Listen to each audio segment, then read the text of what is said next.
Baik, kita mulai acara hari ini ya. Assalamualaikum warahmatullahi wabarakatuh. Waalaikumsalam warahmatullahi wabarakatuh.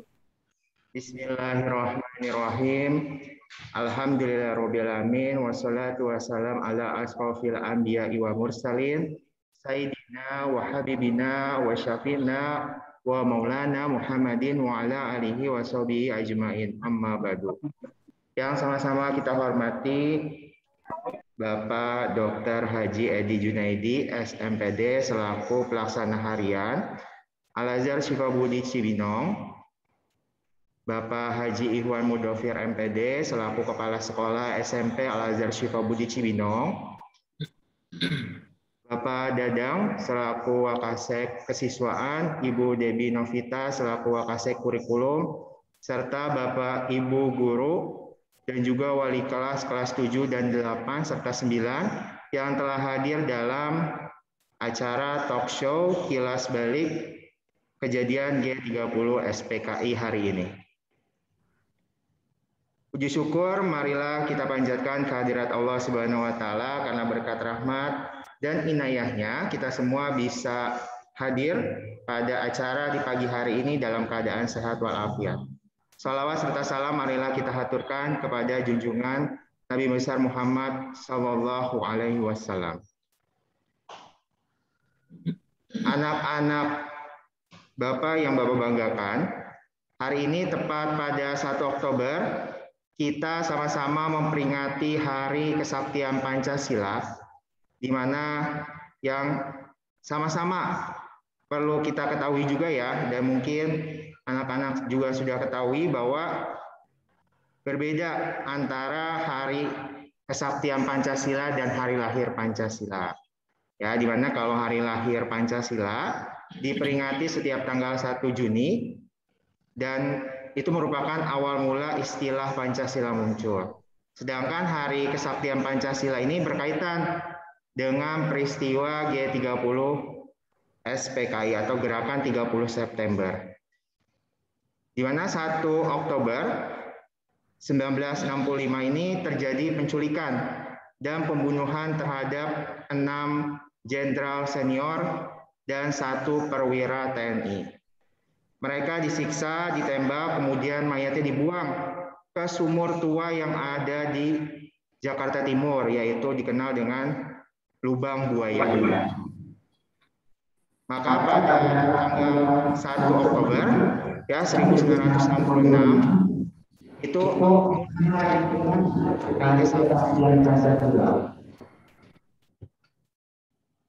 tujuannya agar kita sebagai bangsa Indonesia dapat mengingat kembali pengorbanan yang dilakukan oleh para pahlawan Revolusi Indonesia pada tanggal 30 September tersebut dan mencegah agar tidak terulang kembali peristiwa tersebut. Nah, hari ini kita akan berbincang-bincang mengenai kejadian G30 SPKI tersebut ya dengan pembicara yaitu Bapak Agus Triyono, dan di mana saya para Susanubari yang akan membantu acara di pagi hari ini. Baik anak-anak semuanya, untuk memulai acara kita, mari kita buka dengan bersama-sama mengucap lafaz basmalah. Bismillahirrahmanirrahim. Baik anak-anak semuanya, acara di pagi hari ini kita akan mulai dengan bersama-sama ya menonton video tapi bukan film G30 SPKI-nya ya. Jadi perlu dicatat ya. Jadi kita hari ini nggak nonton film G30 SPKI, tetapi hari ini kita akan melihat bagaimana sih keadaan tempat terjadinya pembunuhan, penyiksaan para perwira TNI pada 1 Oktober 1965, yaitu di Lubang Buaya ya, di Monumen Lubang Buaya yang ada di Jakarta Timur. Jadi untuk membuka talk show kita akan jalan-jalan virtual dulu anak-anak ya, supaya kalian tahu nih bagaimana kondisi Museum Lubang Buaya itu seperti apa sih. Mungkin ada yang belum pernah tahu. Nah, kita akan jalan-jalan virtual dulu sebentar, baru akan dilanjut dengan bincang-bincang bersama Pak Agus ya. Baik, Pak Restu akan share screen.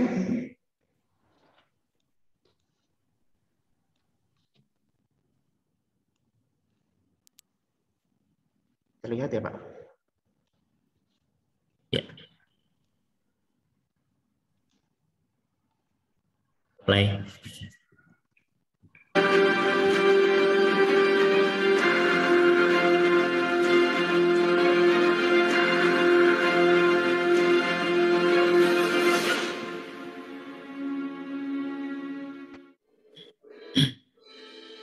Monumen Pancasila Sakti merupakan sebuah museum yang dibangun di daerah Lubang Buaya, Cipayung, Jakarta Timur. Ide itu lahir dari gagasan Presiden kedua Republik Indonesia, Jenderal Besar TNI Haji Muhammad Soeharto, dan dibuat oleh maestro seni Indonesia Edi Sunarso. Bangunan tersebut didirikan di atas tanah yang memiliki luas 14,6 hektar.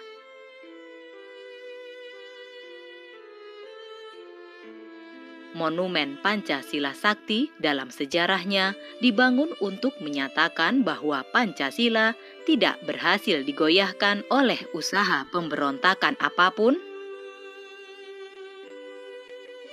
dan akan tetap tegak berdiri sebagai ideologi negara yang sah.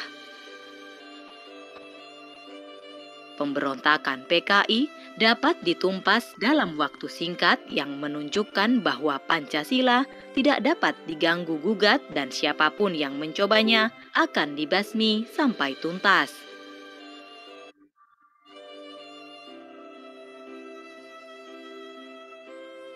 Paham komunis adalah ideologi yang berbahaya dan bisa menyengsarakan rakyat. Karena itu, pendirian sejarah Monumen Pancasila Sakti dilakukan untuk memperingati momen berdarah tersebut dan sebagai pengingat akan kejamnya komunis. Sekarang kita berada di sebuah tempat yang kemudian dijadikan sebagai tempat bersejarah oleh bangsa Indonesia, karena di tempat inilah pernah terjadi sebuah peristiwa dari rangkaian peristiwa-peristiwa yang berhubungan dengan peristiwa pemberontakan ke-13 PKI. Di sinilah kemudian dibangun sebuah monumen bernama Monumen Pancasila Sakti. Dengan latar belakang tersebut, bangunannya bertujuan untuk pertama, untuk menghargai jasa-jasa para pahlawan, khususnya pahlawan revolusi yang telah mengorbankan jiwa raganya demi tegaknya ideologi Pancasila. Kemudian yang kedua, tempat ini dijadikan sebagai peringatan buat kita semua agar peristiwa semacam itu tidak terulang kembali.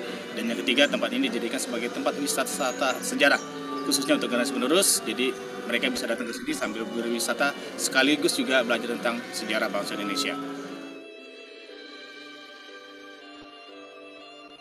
Sebelum menjadi sebuah museum sejarah, tempat ini merupakan tanah atau kebun kosong yang dijadikan sebagai tempat penimbunan para jenderal dari keganasan Gerakan 30 September 1965 G30 SPKI. Di belakang saya ada sebuah sumur yang kemudian pada waktu tanggal 1 Oktober tahun 1965 dijadikan sebagai tempat pembuangan jenazah para perwira Angkatan Darat yang menjadi korban pemberontakan G13 PKI. Sumur ini memiliki kedalaman sekitar 12 meter dengan diameter sekitar 75 cm. Sumur ini adalah sumur aslinya yang kemudian pada waktu itu dijadikan sebagai tempat pembuangan. Setelah dibuang, kemudian ditimbun kembali dengan tanah bercampur batang-batang pohon pisang dan lain-lain. Kemudian disebar lagi daun-daun kering di atasnya, terutama daun-daun kering pohon karet, serta ditanam sebuah pohon pisang di atasnya untuk mengelabui kalau mereka gagal memberontak, tempat ini sulit atau bahkan tidak dapat ditemukan.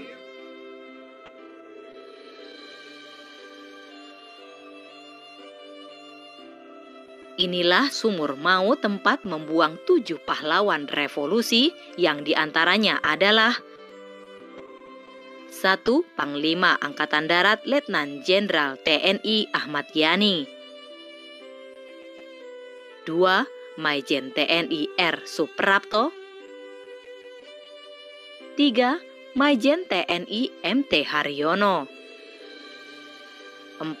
Maijen TNI Siswondo Parman. 5. Brigjen TNI DI Panjaitan. 6. Brigjen TNI Sutoyo Siswo Miharjo. 7. Perwira TNI Lettu Pierre Tendean Ajudan Aha Nasution.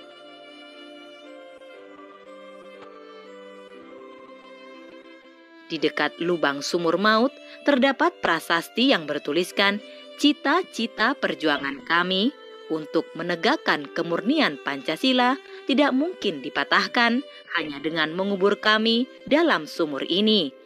Lobang Buaya, 1 Oktober 1965.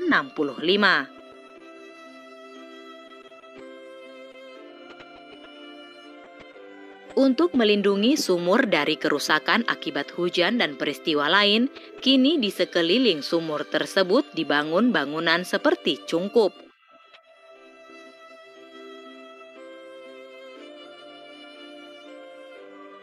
Rumah penyiksaan berada persis di samping sumur maut. Di dalam bangunan ini terdapat ruangan khusus di bagian beranda yang digunakan sebagai tempat penyiksaan beberapa pahlawan revolusi sebelum dieksekusi mati. Sekarang kita berada di depan sebuah rumah yang dulu dijadikan sebagai tempat penyiksaan. Rumah ini dulu milik seorang simpatisan PKI bernama Babang Harjono, dan pada saat tanggal 1 Oktober tahun 1965, setelah mereka melakukan penculikan, kemudian para perwira Angkatan Darat khususnya masih hidup dibawa ke sini dan disiksa dan sekaligus kemudian dibunuh. Khususnya masih hidup yang kemudian disiksa di tempat ini yaitu Maijen R. Suprapto, Maijen S. Parman, Brigjen Sutoyo, dan Letnan 1 Pierre Andreas Tendian. Sementara 3 perwira Angkatan Darat lainnya sudah dibunuh di rumahnya, yaitu Letnan Ahmad Yani, Maijen MT Haryono, serta Brigjen DI Panjaitan. Rumah ini adalah secara umum masih seperti bentuk aslinya, hanya saja ada pengecatan ulang ataupun perbaikan kecil dan ada tambahan jendela kaca di depan dan samping rumah ini. Rumah ini memiliki ukuran sekitar 8 x 15,5 meter. Di sebelah rumah penyiksaan terdapat rumah pos komando. Sekarang kita berada di depan sebuah rumah yang kemudian pada waktu itu, pada saat terjadinya pemberontakan G13 PKI, dijadikan sebagai tempat meeting atau sebagai tempat pos komandonya mereka. Sebelumnya rumah ini adalah milik seorang masyarakat biasa, yaitu bernama Bapak Haji Sueb. Pada waktu itu Bapak Haji Sueb diusir oleh pemberontak G13 PKI dan kemudian rumahnya dijadikan sebagai pos komando oleh pemberontak G13 PKI. Inilah sebagai bukti sejarah bagi generasi muda, rumah ini tetap dilestarikan sampai sekarang. Di dalam rumah ini masih tersimpan sejumlah benda-benda bersejarah, antara lain lampu Petromax, mesin jahit, lemari kaca, dan lain-lain.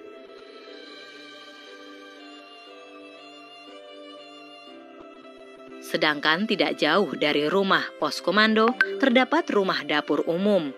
Rumah ini merupakan salah satu saksi sejarah yang digunakan oleh gerombolan PKI waktu itu sebagai bangunan yang dipakai guna memasok bahan pangan selama kegiatan G30 SPKI berlangsung di lokasi kejadian.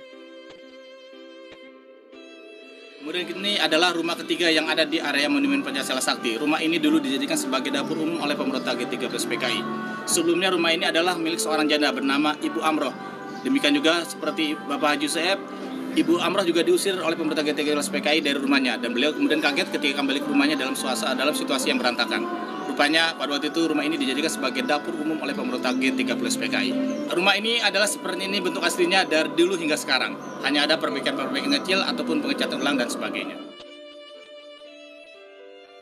Selain lubang sumur maut dan 3 rumah bersejarah itu, ada beberapa mobil yang berderet di bagian taman. seperti Panzer Sarasen yang digunakan untuk membawa satu jenazah pahlawan revolusi ke Taman Makam Pahlawan Kalibata.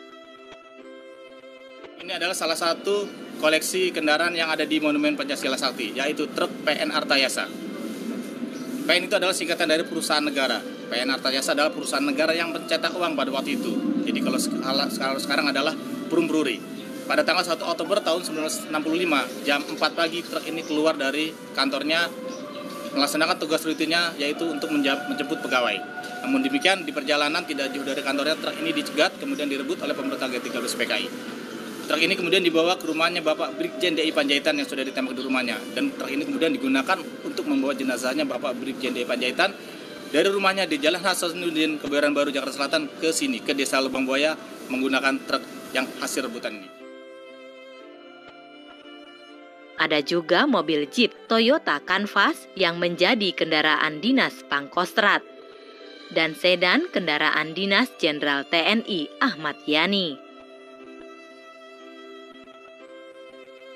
Terdapat juga bangunan monumental yang ada di Kompleks Lubang Buaya adalah Monumen Pancasila Sakti. Saya sekarang berdiri dengan latar belakang sebuah tugu namanya Tugu Pahlawan Revolusi yang terdapat di area Monumen Pancasila Sakti.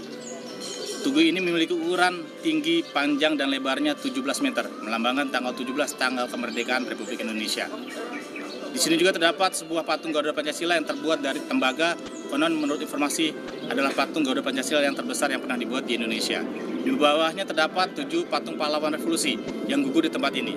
Walaupun sebenarnya pahlawan revolusi itu adalah jumlahnya 10, namun yang gugur di sini adalah 7 yang seluruhnya berasal dari perwira Angkatan Darat. Kemudian di bawahnya lagi ada sebuah relief yang menggambarkan aksi-aksi yang pernah dilakukan oleh PKI beserta ormas-ormasnya selama tahun dari 1945 hingga tahun 1968. Kemudian pada pose Legend Ahmad Yani sedang menunjuk ke arah sumur, maksudnya adalah beliau mengingatkan kepada kita semua, khususnya yang hadir di sini, bahwa apa yang kami alami, kami gugur di sana, jangan sampai terulang kembali. Oleh karena itu kita harus selalu waspada dan mawas diri, khususnya terhadap bahaya laten komunisme.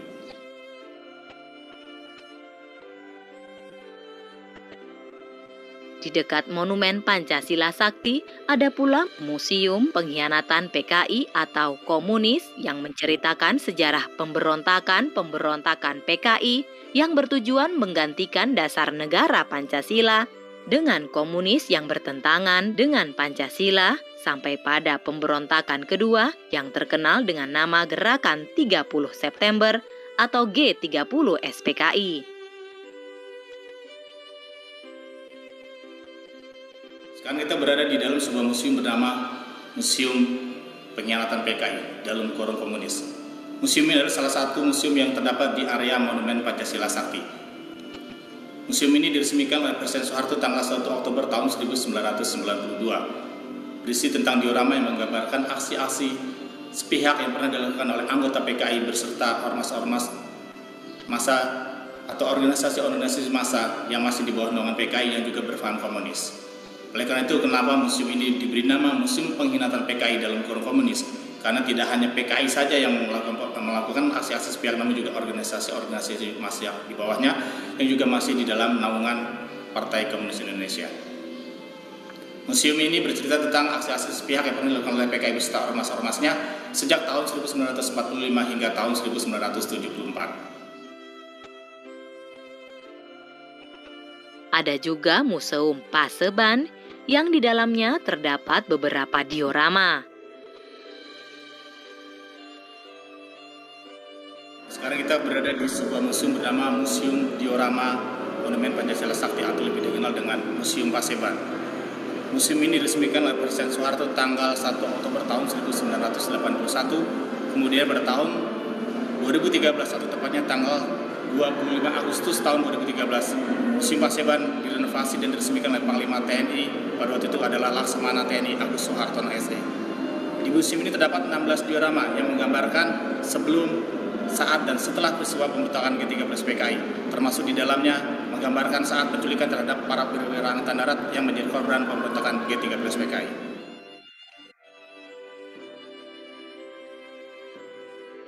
Di samping itu terdapat ruang khusus di Museum Paseban yang dapat dimasuki pengunjung, yaitu ruang benda bersejarah atau relik. Sekarang kita berada di sebuah ruang yang kita beri nama ruang relik. Di ruang inilah tersimpan benda-benda peninggalan para perwira angkatan darat yang menjadi korban pemberontakan G30 PKI yang kemudian diangkat sebagai pahlawan revolusi. Di ruang itu terdapat baju-baju atau pakaian yang pada waktu itu saat disiksa dan juga dibuang ke dalam sumur mengenakan baju-baju yang terdapat dalam ruang relik ini. Jika kita perhatikan, baju-baju tersebut masih terlihat bekas-bekas darahnya. Ruang teater dan ruang pameran foto dokumenter.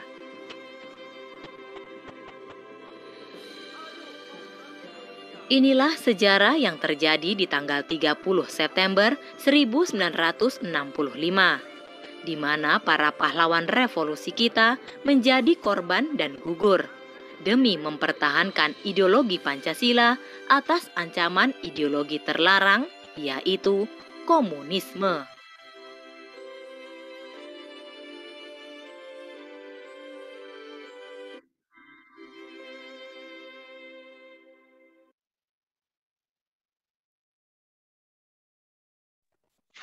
Baik, ya itu dia ya gambaran tentang peristiwa G30 SPKI. Nah, sekarang kita akan berbincang-bincang dengan Pak Agus ya terkait dengan gerakan 30 September 1945. Nah, sebelum kita masuk ke pembahasan G30 SPKI ya, kan hari ini kita memperingati Hari Kesaktian Pancasila. Nah, mungkin anak-anak semua ada yang masih bertanya-tanya, kata sakti dari kesaktian itu maknanya apa sih? Apakah makna sakti di dalam peringatan Hari Kesaktian Pancasila itu punya makna yang berbeda? Nah, kita akan berbicara nih dengan Pak Agus. Pak Agus?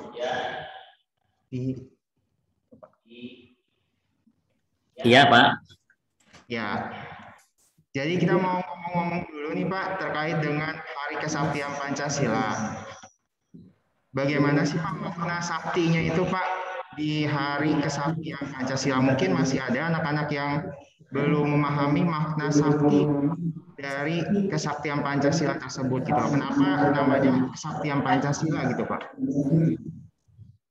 Baik, terima kasih Pak Restu. Sebelumnya saya ingin mengucapkan salam dulu. Assalamualaikum warahmatullahi wabarakatuh. Waalaikumsalam warahmatullahi wabarakatuh. Berkaitan dengan pertanyaan tadi dari Pak Restu tentang kalimat yang sudah tidak asing lagi kalau kita masuk di akhir bulan September dan di awal Oktober itu ada kata-kata yang disebut dengan kesaktian Pancasila.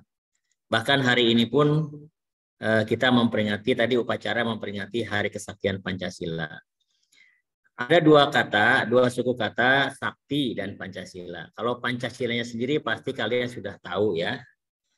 Tapi kalau kata sakti, nah ini yang masih sering menjadi pertanyaan mungkin buat anak-anak semuanya. Sakti secara umum kalau kita secara harfiah kalau kita artikan kan pasti melekat kepada seseorang gitu ya. Seseorang jagoan yang punya daya linuih kalau orang Jawa bilang itu, punya kesaktian. Tapi sakti dalam kalimat kesaktian Pancasila itu maknanya adalah bahwa sebagaimana kita ketahui dalam sejarah, tercatat dalam sejarah bangsa Indonesia, 2 kali bangsa Indonesia ini, Pancasila ini, dasar negara kita ini, ideologi negara kita ini sudah 2 kali dirongrong oleh ideologi komunis. Yang pertama yaitu pada tahun 1948 yang terjadi di Madiun oleh pemberontakan PKI Madiun yang dipimpin oleh Musso. Pertama tuh. Jadi komunis ini selalu merongrong dasar negara kita Pancasila. Yang kedua yaitu pada tanggal 30 September yang kemarin itu kita peringati, ya, yang sering kita sebut dengan gerakan 30 SPKI. Gerakan tanggal 30 September PKI. Lagi-lagi Partai Komunis ini mengadakan pemberontakan, mengadakan kudeta, ingin menggulingkan pemerintahan yang sah, kemudian yang lebih parahnya lagi adalah berusaha untuk mengganti ideologi Pancasila yang sudah kita ikrarkan, yaitu sejak tanggal 18 Agustus 1945 itu. Nah, atas kedua kejadian itulah maka bangsa Indonesia, pemimpin kita pada saat itu merasa bahwa Pancasila ini adalah ideologi yang tangguh. Pancasila adalah ideologi yang sangat kuat, sehingga 2 kali digoyah oleh 2 kali pemberontakan yang dilakukan oleh Partai Komunis tidak pernah tergoyahkan. Sehingga dianalogikan kemudian karena tangguh, gagah, perkasa itulah maka dianalogikan bahwa Pancasila ini adalah menjadi ideologi yang sakti. Jadi pengertian sakti di situ adalah sebagai ideologi yang tangguh, kuat, gagah, dan perkasa melawan atau dapat bertahan, menahan segala macam upaya yang ingin mengganti ideologi Pancasila itu sendiri. Nah itu barangkali Pak Restu pemahaman atau penjelasan tentang kalimat Pancasila sakti. Sakti dalam arti di sini adalah tangguh, kokoh, perkasa, kuat. Ya, baik, itu saja barangkali Pak Restu penjelasan saya tentang makna daripada Pancasila sakti. Ya. Ya, baik Pak Agus. Jadi jangan disalahartikan lagi ya, saktinya ini jangan diartikan sebagai ajaib gitu ya. Tapi sakti di dalam kesaktian Pancasila ini punya makna lain, di mana dianalogikannya ini sebagai kekuatan ya Pak. Ya. Kekuatan ketangguhan Pancasila dalam menghadapi beberapa kali pergantian yang dicoba dilakukan ya untuk mengganti Pancasila tersebut sebagai ideologi bangsa Indonesia. Baik Pak Agus, jadi sudah ada gambaran ya anak-anak semuanya. Jadi tadi juga ada beberapa poin yang disampaikan oleh Pak Agus ya bahwa PKI ya yang ingin berusaha mengganti ideologi Pancasila dengan komunis, dan sudah 2 kali ya Pak Agus ya berusaha untuk mengganti Pancasila tersebut ideologinya menjadi komunis. Nah, ada juga nih Pak pertanyaan-pertanyaan yang sering ditanyakan ya Pak. Kan komunisme ini ingin menggantikan Pancasila gitu ya sebagai ideologi bangsa Indonesia. Nah, menurut pandangan Pak Agus sendiri Pak, kenapa sih Pak komunisme itu bertentangan dengan Pancasila Pak? Kira-kira apa nilai-nilai di komunisme itu yang sekiranya bertentangan dengan yang ada di Pancasila Pak? Mungkin ada anak-anak yang belum memahami lebih dalam terkait dengan perbedaan antara 2 ideologi tersebut Pak. Baik, terima kasih Pak Restu. Menjawab pertanyaan tadi, kenapa sih ideologi komunis ini selalu bertentangan dengan Pancasila? Ideologi komunis ya adalah ideologi yang ateis. Satu itu yang perlu kita catat. Ideologi komunis adalah ideologi yang berdasarkan atau berlandaskan kepada nilai-nilai yang ateis. Ateis itu artinya tidak mempercayai adanya keesaan Tuhan. Ya. Itu sangat bertentangan dengan Pancasila. Sila pertama kita saja sudah mengatakan bahwa ketuhanan yang Maha Esa. Jadi landasan daripada Pancasila itu adalah monoteisme, bukan ateisme. Ateis dan monoteisme itu selalu bertolak belakang. Kita yakin betul bahwa kita ini manusia semua, kita manusia dan segala isinya itu diciptakan oleh Allah Subhanahu wa taala untuk manusia. Nah, kalau kemudian ada ideologi yang tiba-tiba datang ke Indonesia mempengaruhi rakyat Indonesia, ya, dengan tujuan mengganti ideologi itu, maka akan sangat bertentangan dengan Pancasila. Pancasila itu adalah 5 dasar yang sudah disepakati oleh bangsa kita, dan nilai-nilai Pancasila itu walaupun ketika nama Pancasila belum lahir di Indonesia, tapi nilai-nilai Pancasila itu sudah dipraktekkan oleh bangsa kita jauh sebelum Indonesia ini lahir. Jauh sebelum negara bangsa Indonesia ini lahir. Jadi sudah dipraktekkan. Nilai-nilai ketuhanan itu sudah ada. Bahwa kita ini bangsa Indonesia dari zaman kerajaan sudah menganut ketuhanan yang Maha Esa. Walaupun mungkin agamanya masih ada Hindu, masih ada Buddha, Islam belum masuk. Tapi nilai ketuhanannya sudah dipegang teguh oleh seluruh rakyat Indonesia saat itu. Nah, kemudian berangsur-angsur tiba-tiba masuklah ideologi. Itu perbedaan yang sangat-sangat mencolok, ya. Perbedaan yang sangat mencolok antara komunis dan Pancasila. Belum lagi di hal-hal yang lain nantinya gitu ya. Nanti kita akan bahas umpamanya, karena ini kita juga waktu terbatas ya Pak Restu. Kita membahas ini mungkin hanya secara umum saja dulu. Nanti kalau ada yang mau ditanyakan bisa ditanyakan di kelas, ya, di kelas masing-masing. Kita akan coba bahas kalau nanti ada pertanyaan-pertanyaan dari kalian semuanya. Itu barangkali Pak Restu sementara ini jawaban yang paling yang sudah bisa saya sampaikan atas pertanyaan tadi Pak Restu. Ya, terima kasih. Ya, terima kasih Pak Agus. Jadi perbedaan paling mendasar ada di sila pertama ya Pak Agus, di mana Indonesia menganut monoteisme atau percaya pada satu Tuhan, sedangkan ideologi komunisme itu ateisme yang tidak mempercayai Tuhan. Dan masih sebenarnya banyak lagi perbedaan-perbedaan lainnya. Nanti akan kita bahas lebih lanjut ya, mungkin di kelas boleh ditanyakan kepada Pak Agus ataupun kepada Pak Restu karena terbatas waktu ya. Nah mungkin terakhir Pak Agus ya, karena waktunya terbatas juga. Ya terakhir mungkin Pak Agus. Ya. Ini kan kalau kita bicara tentang G30 SPKI ini kan tidak terlepas dari adanya ancaman ideologi luar ya Pak, yaitu komunis, dan tidak terlepas juga dari ideologi-ideologi lain. Dan itu pun sampai sekarang masih menjadi ancaman Pak Agus bagi keutuhan bangsa kita.